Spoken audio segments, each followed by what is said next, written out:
एक छोटी सी कथा सुनाता हूँ। जब राजा बनता था तो सौद पर खड़े होकर वो एक बात कहता, मैं अब सर्वतंत्र स्वतंत्र हूँ, मैं स्वयंभू हूँ, अब मैं सर्वाधिकारी हूँ, अब मैं श्रेष्ठ हूँ, चूंकि मैं ज्येष्ठ हूँ, मुझ में चूंकि पवित्रता पूज्यता है, चूंकि मुझ में कोई इस तरह का बड़प्पन है कि अब मैं आप सब में अद्वितीय हूँ और अकेला हूँ, मैं ही तो मान्य हूँ।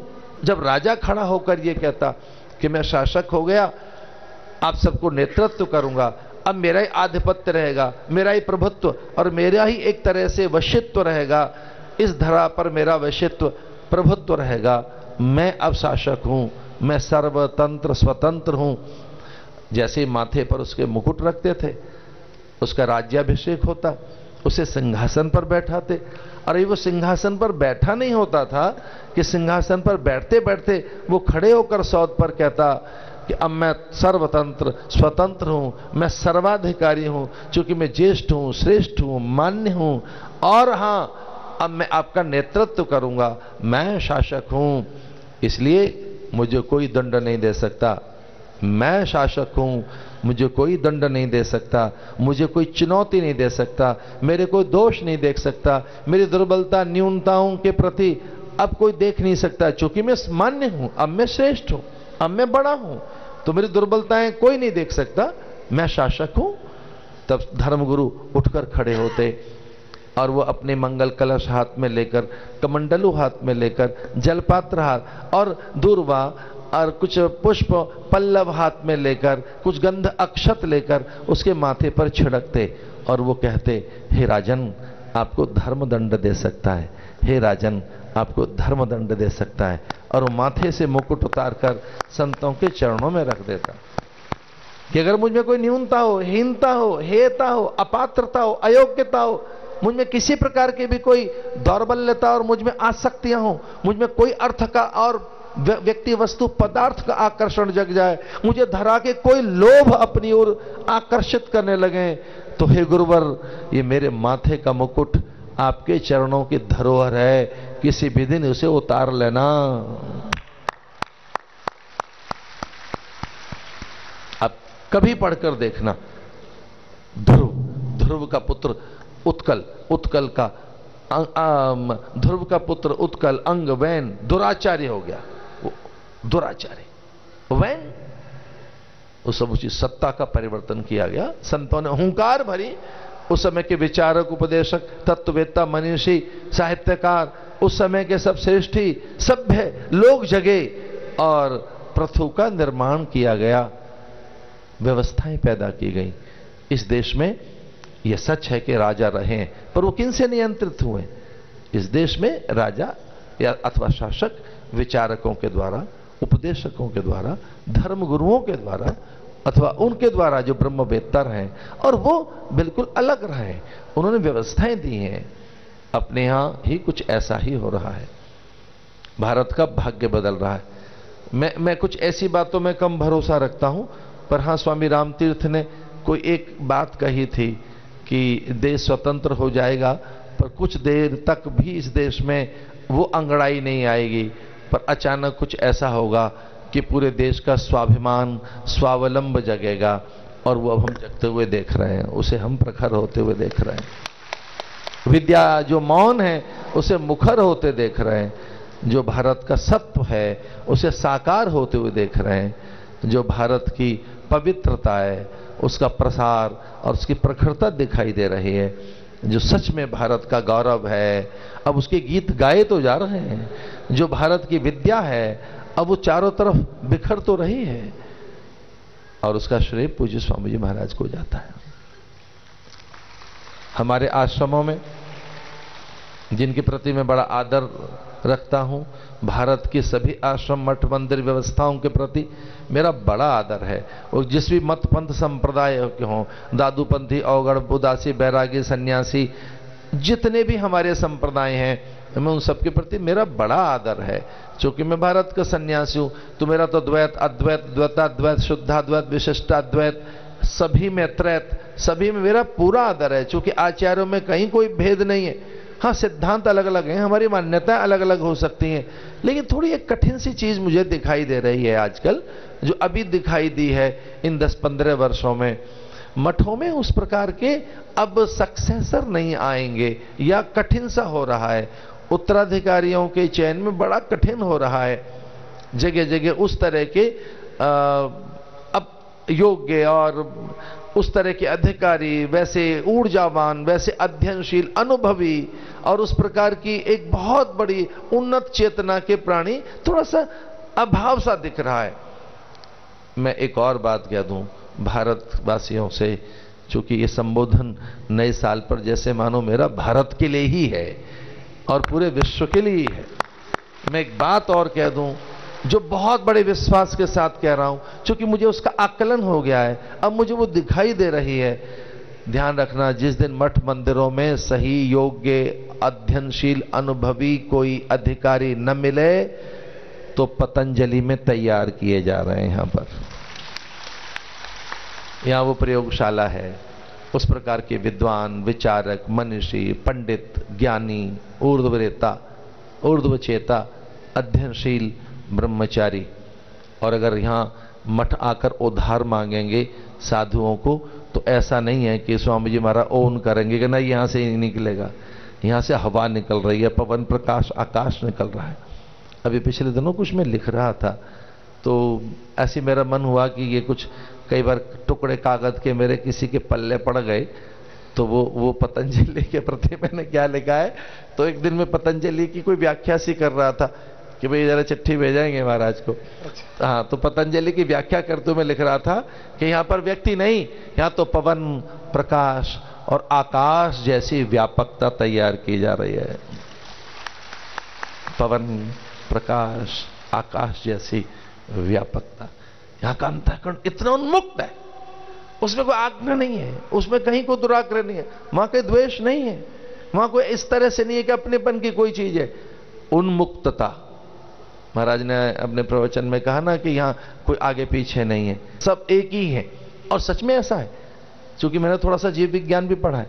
तो देखिए, आप एटम की ओर जाएं, मॉलिक्यूल की ओर जाएं, आप जाएं, जैसे जो आपने कपड़े पहन रखे हैं, ये जो कपड़े हैं ये बने हैं धागे से, और धागा बनाए कपास से, और कपास में जानते हो क्या है, कपास के भीतर में कपास होने के मॉलिक्यूल हैं, एटम्स हैं, पार्टिकल्स हैं, कॉन्शियसनेस है। उस कॉन्शियसनेस को तो नहीं देख पा रहे हम, पर मॉलिक्यूल तो देखे जा सकते हैं, पार्टिकल्स, एटम्स तो देखे जा सकते हैं, और वो सब एक दूसरे में अवगुंठित हैं, एक दूसरे के साथ में। तो कोई छोटा बड़ा नहीं है, सारे मॉलिक्यूल, सारे पार्टिकल्स, सारे एटम्स, कॉन्शियसनेस, और ये कपड़ा, इसमें भी छोटा बड़ा कहां है, सारे धागे एक जैसे हैं पूरा।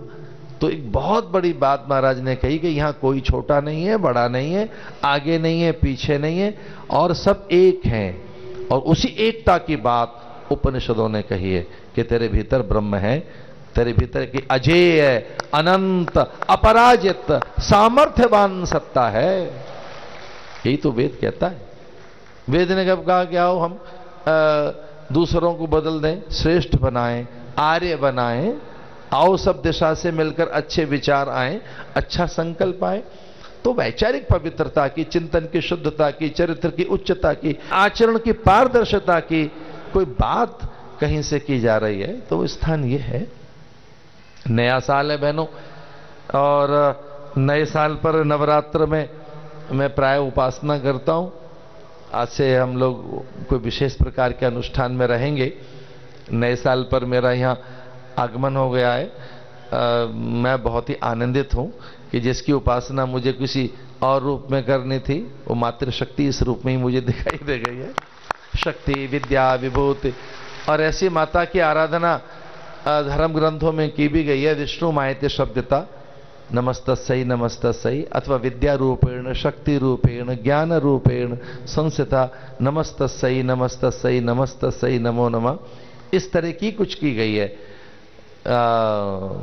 प्रचंड दौर्दंड दैत्य दर्प विनाशनी, रूपम देहि जयम देहि यशो देहि दुषो जहि, विद्यावंतम यशस्वंतम लक्ष्मीवंतम जन्म गुरु, रूपम देहि जयम देहि यशो देहि दुषो जहि।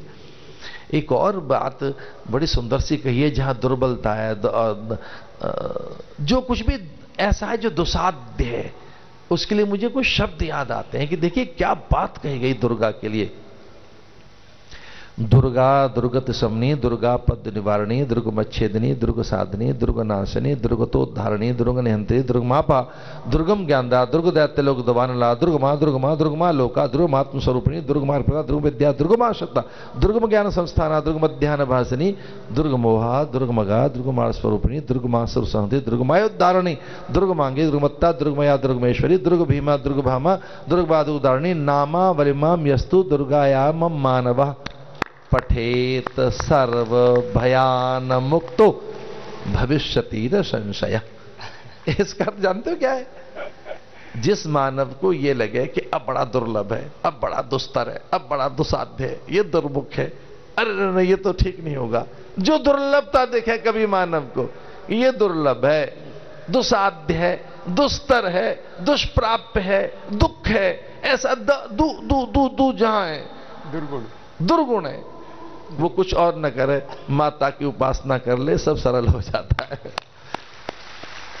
दुर्गत शमनी, दुर्गा पद निवारणी, दुर्गमच्छेदिनी, दुर्ग साधिनी, दुर्ग नाशनी, जो दुर्गुण है। एक और भी है, अरे दूर दूर दूर दूर।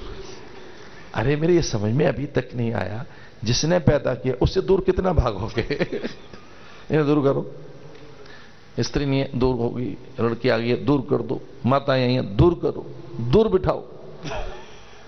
ना कई सन्यासी करते हैं, कई बार ऐसा हो जाए, दूर कर दीजिए इनको, दूर दूर दूर करे, दूर करिए ना भैया। जब ये दूर आ जाए, आप में दूरियां पैदा हो जाए, दूसरों से दूर होने की आप में बात आए, दुर्गुण आ जाए, दुर्विचार आ जाए, दौर्बल्यता आ जाए, तब उसके लिए शास्त्र कहता है मां की शरण में जाओ, सब ठीक हो जाएगा। मां की शरण में जाइए, दुर्गा की जो कला है, विद्या है, विचार है, रचना है, जो सब प्रकार की नावीन्यता रखती है। तो ये जो नया संवत है, नवाचार लेकर आया है, नव संवत नयाचार, नवाचार, नूतनता लेकर आया है, नव कौपलें खिल गई हैं, देखो तो सही कितनी सुंदर प्रकृति है, अद्भुत स्वरूप है। एक और अंत में बात कहते हुए, मुझे तो ऐसा लगता है कि पतंजलि योगपीठ में रोज ही नवरात्र है, नया दिन है, नया पल है, हल पल ज्ञान में वो नई शेल्स शुरू हो जाती हैं, एक न्यू नया।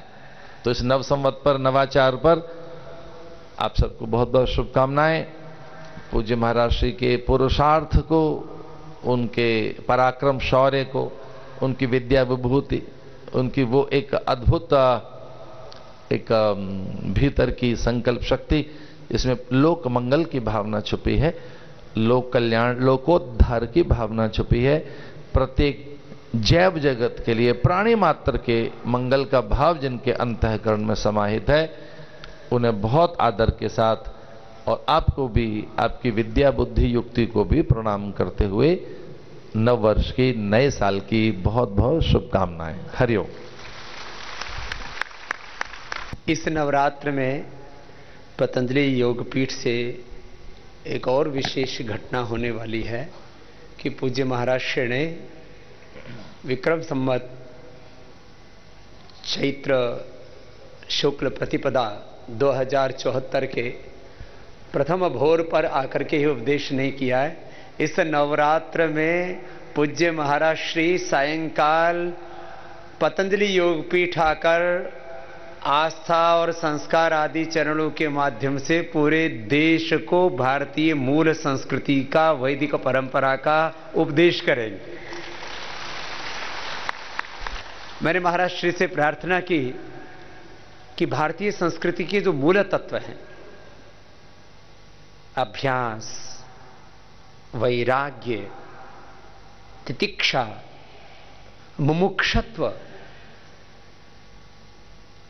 अभी पूज्य महाराज श्री बात कर रहे थे, मान्यताएं, परंपराएं और अनुभूतियां, महापुरुषों की जो चिंतन की धाराएं हैं, अलग अलग प्रकार से उन्होंने सृष्टि के घटकों को प्राथमिकता देकर के अभिव्यक्ति दी। मान्यताएं, विचार, चिंतन की धाराएं चाहे हमारे महापुरुषों की द्वैत, अद्वैत, विशिष्टाद्वैत, त्रैत आदि किसी भी रूप में रही हो, लेकिन आत्मानुभूति सब महापुरुषों की एक जैसी ही है। वहां तो सब निश्शेष हो गया, हाँ? कुछ शेष नहीं बचा, कोई क्लेश, कोई विचार, कोई मान्यता, कोई परंपरा, कोई आग्रह। महाराज श्री, हमारी मान्यताएं क्या हैं और हमारी अनुभूतियां क्या हैं, ये स्वदेशी क्या है? आज तो एक थोड़ा सा संदर्भ रखा। स्वदेशी मात्र वस्तु नहीं है, स्वदेशी एक विचार है, भाषा का, भेषज का, भजन का, भोजन का, भाव का, संस्कृति का, परंपराओं का।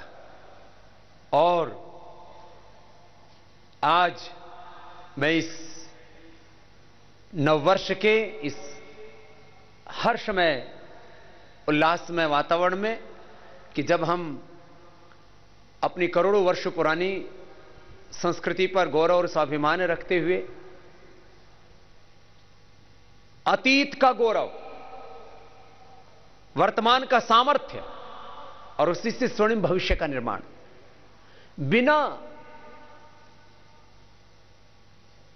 बिना अतीत के वर्तमान दिशाहीन होता है, और बिना वर्तमान के मात्र अतीत गतिहीन होता है।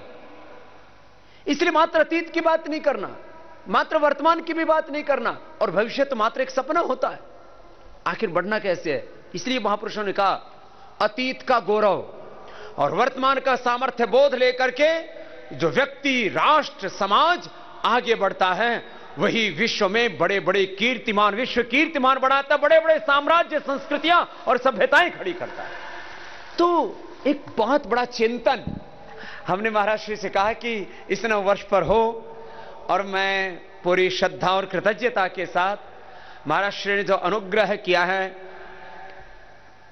जो यहां इस पतंजलि के मंच से इस राष्ट्र को भारतीय मनीषा, चिंतन, अवबोध मिले, और उसके लिए पूज्य महाराज श्री इस नवरात्र में रामनवमी पर, मैं 22 साल का युवा हो जाऊंगा रामनवमी के दिन, 23वें साल में प्रवेश कर जाऊंगा। अभी मैं जवान हूं। वैसे तो हमारे महाराज श्री भी ऐसे हमारे बड़े भाई हैं, लेकिन ये भी नित्य युवा रहते। हमारे अखाड़ों की परंपरा आपने सुना होगा, आह्वान अखाड़ा, अग्नि अखाड़ा, निर्वाणी अखाड़ा, उदासीन अखाड़ा, उदासीन नया, उदासीन बड़ा अखाड़ा, ऐसे ही फिर आनंद अखाड़ा, अग्नि अखाड़ा, अणी अखाड़ा, बहुत से अखाड़े। उस अखाड़े में सबसे पुराने को गुजराती में जूना बोलते हैं। उसमें जूना अखाड़ा, वो पुरातन, सनातन, नूतन अखाड़ा के, हमारे अखाड़ों की परंपरा के भी गौरव हैं पूज्य महाराज श्री। हमारी साधु, सन्यासियों, यतियों, तपस्वियों, ऋषिमुनियों की परंपरा के वो ध्वजवाहक, उसके अग्रणी पुरोधा योद्धा हैं हमारे, वो ऐसे हमारे महापुरुष सन्यासी, और उनके भीतर विद्या, ज्ञान, विभूति और हमारी वो ऋषियों की ज्ञान परंपरा उनमें जीवंत है। तो पूज्य महाराज श्री इन नवरात्रों में आपको विशेष, पूरे राष्ट्र को एक विशेष मार्गदर्शन भी देंगे। और जैसे प्राचीन काल में ऋषि मुनि, हमारे आचार्यगण बैठ कर के और हमें तत्व ज्ञान प्रदान करते थे, परापरा विद्याओं का बोध देते थे, अध्यात्म विद्या का बोध देते थे, वेदांत का बोध देते थे, ऐसा ही कुछ आपको घर जाने के बाद भी पूज्य महाराज श्री के ये आशीष निरंतर मिलते रहेंगे। इसके लिए भी पूज्य महाराज श्री का पुनः बहुत बहुत हम वंदन, अभिनंदन करते हैं। और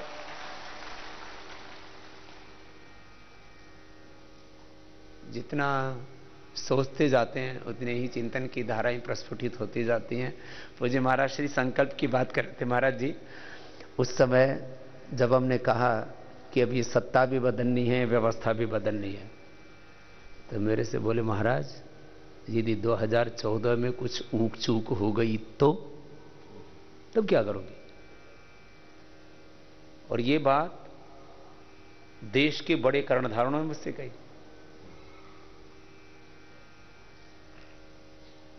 मेरे गुरुजी ने भी मुझसे पूछा, श्रद्धेय आचार्य बालकृष्ण जी ने भी मुझसे पूछा किस, और ये हमने दिल्ली में संकल्प लिया था और बाद में फिर वो संकल्प पूर्ति महोत्सव भी हुआ था। मैं आपको, जैसे आपने अपने अंतर की कुछ बातें अभिव्यक्त की हैं, एक बात कहना चाहता हूं। उस समय ये बात मैंने पहले मोदी जी से भी कही। मैंने कहा, मोदी जी, यदि आप हार गए तो कम से कम मुख्यमंत्री तो रहोगे, प्रधानमंत्री नहीं बने तो। मैंने कहा, हम यदि हारे, हम पराजित हुए तो हमारा तो अस्तित्व ही मिटा देंगे। हमें पता था कि उनके इतने क्रूर पास थे कि मैंने कहा, आप तो मुख्यमंत्री तो हो, आप जीते तो आप प्रधानमंत्री बन जाओगे, क्योंकि हमने तो आर पार की लड़ाई, आर पार का युद्ध, महायुद्ध, धर्म युद्ध, जो भी कहो उसको, उसकी घोषणा कर दी कि ऐसा होगा और ऐसा करके ही लौटेंगे। तो मैंने उनसे कहा था, भाई कोई चूक नहीं होनी चाहिए, क्योंकि आप का पराजय ये मात्र आपका पराजय नहीं, ये एक स्वामी रामदेव नाम के एक सन्यासी का पराजय नहीं, ये भारत और भारतीयता का पराजय होगा, भारतीय धर्म, दर्शन, संस्कृति, अध्यात्म का पराजय होगा। इसलिए आपको कोई चूक नहीं करने। और उसके पीछे कई राजनीतिक सत्य थे, तथ्य थे, बहुत से उसके पीछे धार्मिक, सामाजिक और कई प्रकार के उसके पीछे अज्ञात पहलू हैं। उनको तो मैं आज भी नहीं कहूंगा, लेकिन मैंने उस समय यह मन में सोच लिया था और मैंने अपने स्वजनों से कह भी दिया था कि 2014 नहीं तो 2019, 2019 नहीं तो 2024, मैंने वेद में पढ़ा है और वेद का वाक्य मेरे लिए प्रमाण है और भगवान का वाक्य वो कभी मिथ्या नहीं हो सकता। यदि मैं एक सत्य संकल्प लेकर के आगे बढ़ूंगा तो वेद का उद्घोष है, अहम इंद्रो न पराजिज्ञे, मैं कभी पराजित होने वाला नहीं हूं, तो मेरी विजय सुनिश्चित। और उसके लिए मैं अपने पूरे जीवन को आहूत करने के लिए तत्पर था। और मैं इसको कहता हूं कि यदि हम संपूर्ण रूप से संकल्पित होकर के, समर्पित होकर के और अपना सर्वस्व यदि किसी संकल्प में आहूत कर देते हैं तो सारी सृष्टि की दैवी शक्तियों और भगवान हमें स्वयं आशीष देते हैं और हम सफल होते हैं। ये मैंने उस आप वाली बात की थोड़ी सी दूसरे रूप में इसलिए पूर्ति की है कि किसी भी संकल्प की पूर्ति उस समय हो जाती है जब आपने अपने आप को पूरा आहूत कर दिया। कुछ भी आपने अंश मात्र, लेश मात्र भी आपने अपने आप को शेष नहीं रखा, बचा के नहीं रखा। और बहुत से विषय हैं। आज मैं इतनी सी बात कह के कि ये प्रथम दिन हम किस रूप में मनाएं, तो अलग अलग दिन मनाए जाते हैं देश में। अलग अलग दिनों को अलग अलग दिनों के नाम से मनाया जाता है। कहीं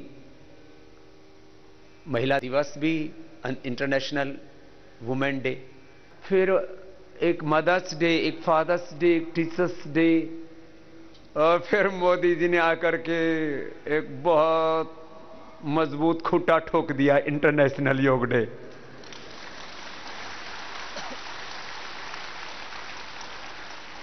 तो हमने कहा भाई हमारा राष्ट्रीय महिला दिवस भी तो हो। अब हमको माता जानकी का दिन मनाएं कि हम माता पार्वती का दिन मनाएं माता पार्वती जी का, जानकी जी का, कौशल्या जी का,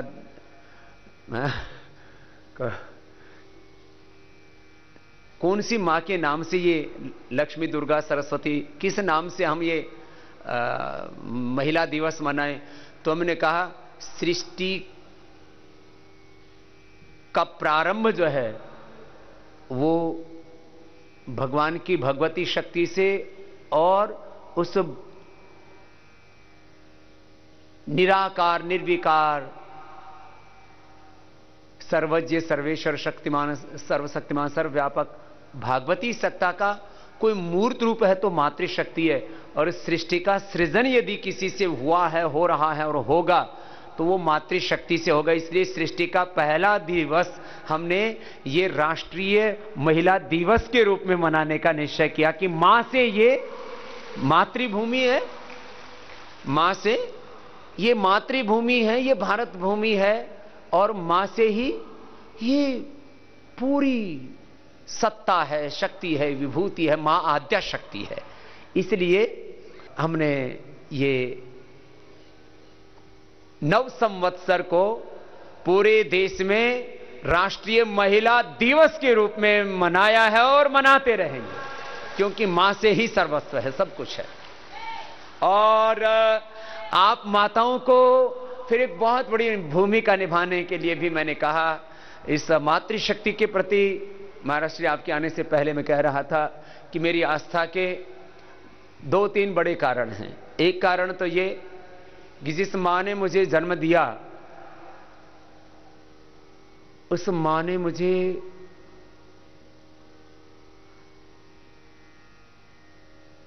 एक शब्द मैंने थोड़ा नकारात्मक अर्थ में कहा था कि उस मां ने मुझे एक क्षण के लिए भी, एक पल के लिए भी अपने किसी भी वाणी से, किसी भी व्यवहार से और किसी भी आचरण से, मैंने कहा था कि अपनी वाणी से, व्यवहार से, आचरण से हम गलत बातों की तरफ किसी का ध्यान भी दिलाते हैं तो यह भी बहुत बड़ा गुनाह, पाप, अपराध है। This is a very big crime, this is social crime, this is spiritual crime, this is national, ये राष्ट्रीय अपराध है, ये जघन्य अपराध है। तो मेरी मां ने, जिसने मुझे जन्म दिया, उस मां ने अपनी वाणी से, अपने व्यवहार से, आचरण से एक बार भी मेरा गलत बात की ओर ध्यान नहीं दिलाया और मुझे एक क्षण के लिए भी कोई कष्ट नहीं दिया। उससे मेरी मातृशक्ति के प्रति श्रद्धा प्रारंभ हुई।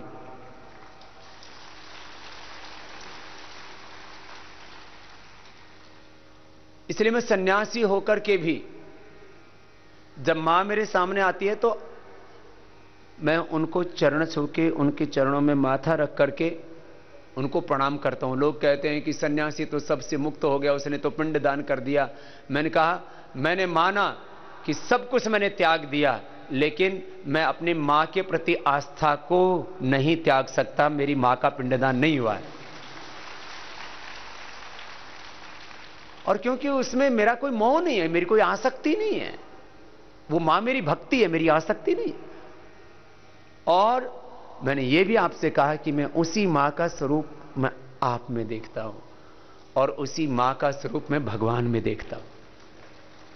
इसलिए ये मातृशक्ति के प्रति जो मेरा विश्वास है, मेरी श्रद्धा है, मेरी भक्ति है, मेरा प्रेम, मेरा समर्पण, मेरी कृतज्ञता है, ये किसी रूप लावण्य पर, किसी बाहर के शील सौंदर्य पर, किसी बाहर की विभूति ऐश्वर्य पर आधारित नहीं है। मां मेरे लिए एक बहुत बड़ा विश्वास है और मैं अपनी भारत की मातृशक्ति को उसी रूप में देखता हूं, उसी रूप में देखना चाहता हूं। और मुझे पूरा विश्वास है, और आपने आज मेरे सामने संकल्प भी व्यक्त किया है कि आप मेरे इस विश्वास को कभी नहीं तोड़ेंगे, इस विश्वासघात नहीं करेंगे आप।